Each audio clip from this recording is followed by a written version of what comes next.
Welcome to the news. My name is Likiani Eli.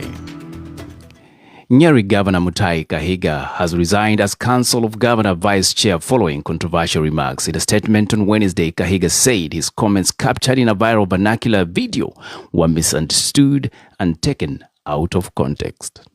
And my remarks were in no way celebratory. What I meant is that under the current broad-based government, we have seen skewed development and politically the loss of the Right Honorable former Prime Minister Raila Odinga sent everyone back to the drawing board. As the popular saying goes, God takes the best, and it is in this context that I made those remarks in vernacular. Let me also make it clear that the remarks I made are my personal views and therefore should in no way be associated with the community's position or any political affiliation, nor the Council of Governors.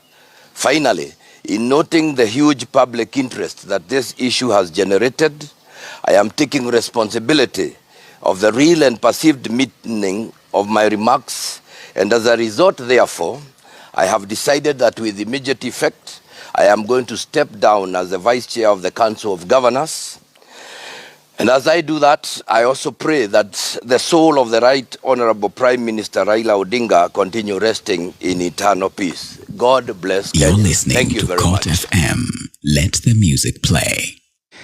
And still on the same news, following the governor's Mutahi resignation, the Council of Governors issued a press statement distancing itself from Kahiga's remarks on Raila.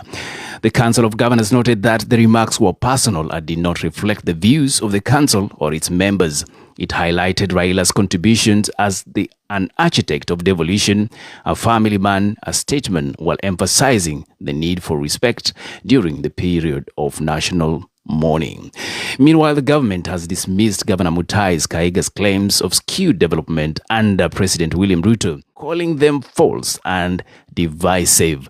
In a statement, government spokesperson Isaac Mwaura condemned the remarks as unpatriotic and insensitive, especially during the national mourning period for former Prime Minister Raila Odinga.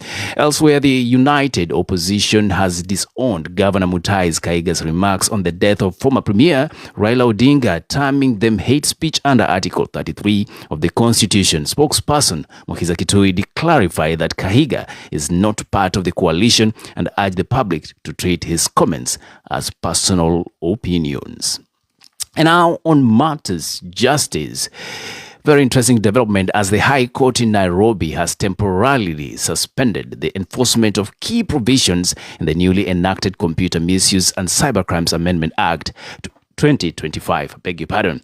Justice Lawrence Mugambi issued the conservatory order following an urgent petition filed by gospel musician turned politician Dr. Reuben Kigame and the Kenya Human Rights Commission. The petitioners challenged the constitutionality of Section 27 of the law, arguing that its vague wording could be misused to suppress freedom of expression and silence online dissent.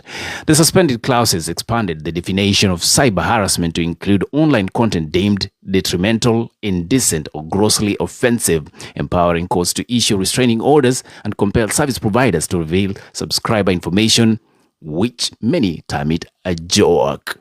Offenders faced fines of up to 20 million shillings or imprisonment of up to 10 years, a steep increase from the 2018 penalties. Critics have warned that the law's broad language could criminalize satire, investigative journalism, or legitimate online criticism.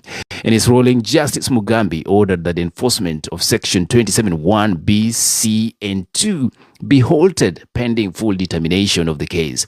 The respondents, including Attorney General, the Media Council of Kenya, and the Director of Criminal Investigations, have 7 days to respond.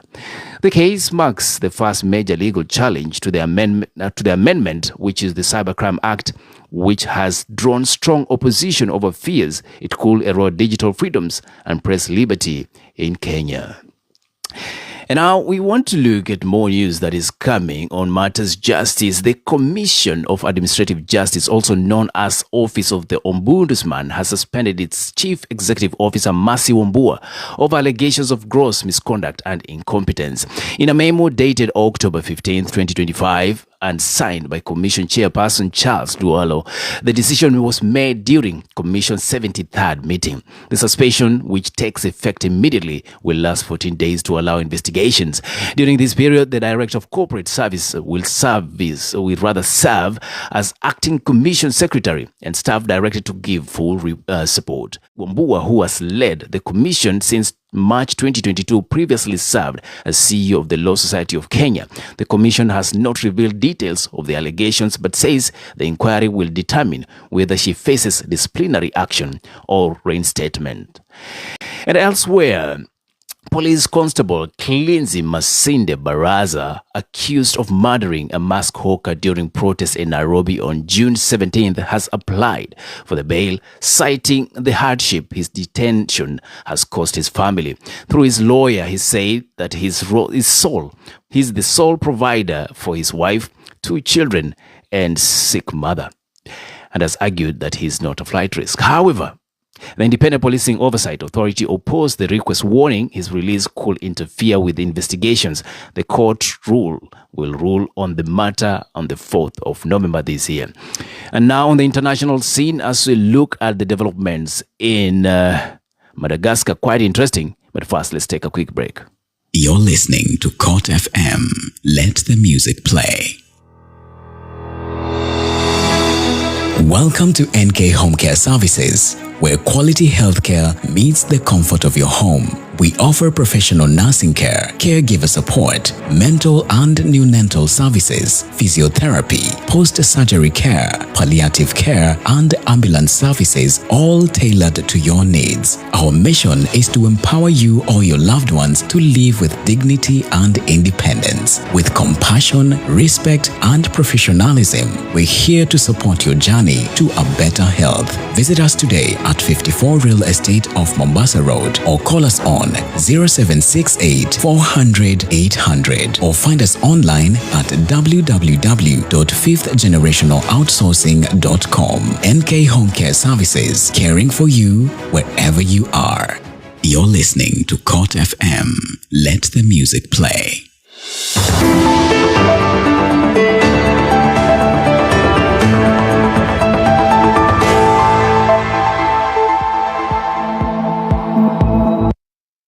And welcome back. On the international scene, Herin Salama Rajanarivelo officially assumed office on Wednesday as the head of Madagascar's government of Refoundation.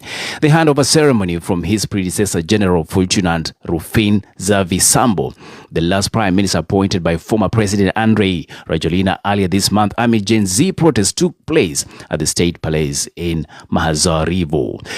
As he assumed office, Rajanarivalo's rallying call to Madagascar was, "Give me time, judge me by my actions." His appointment, however, has not been well received in all quarters. The Gen Z murder movement, which played a key role in Rajoelina's ouster, continues to demand the reversal of his appointment, arguing that it was made in a non-transparent manner and without consultation. The youth-led group maintains that his selection undermines the structural reforms it has been championing for, citing his ties to the previous administration. And they say our revolution will not be hijacked. The Malagasy youth are watching and mobilizing. This is according to Gen Z Murder. Civil society organizations expressed similar concerns during a Tuesday press conference, stating we would lose nothing by reversing the cause. Meanwhile, a South African development community, SADC, a fact-finding mission was received on Wednesday by Madagascar's President, Colonel Michael Randrianirina in Lavoloha. The delegation, led by former Malawian President Joyce Banda, seeks to facilitate a swift return to consultation and constitutional order and help mediate Madagascar's ongoing political crisis. We want to look at the sports news, and as we look at that, quite interesting development also coming from the UEFA Champions League.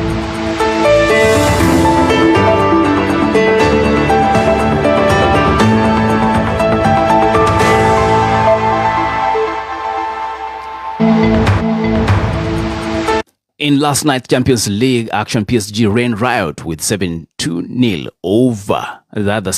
win over Leverkusen. Arsenal thrashed Atletico Madrid 4-0. Dortmund beat Copenhagen 4-2, while Manchester City won 2-0 against Villarreal, while Barcelona hammered Olympiacos 6-1. Tonight's fixtures will see UEFA promise more excitement with big weeks. That is Chelsea taking on Ajax, Real Madrid facing Juventus against Liverpool, dueling Eintracht Frankfurt, and Bayern taking on Club Brugge.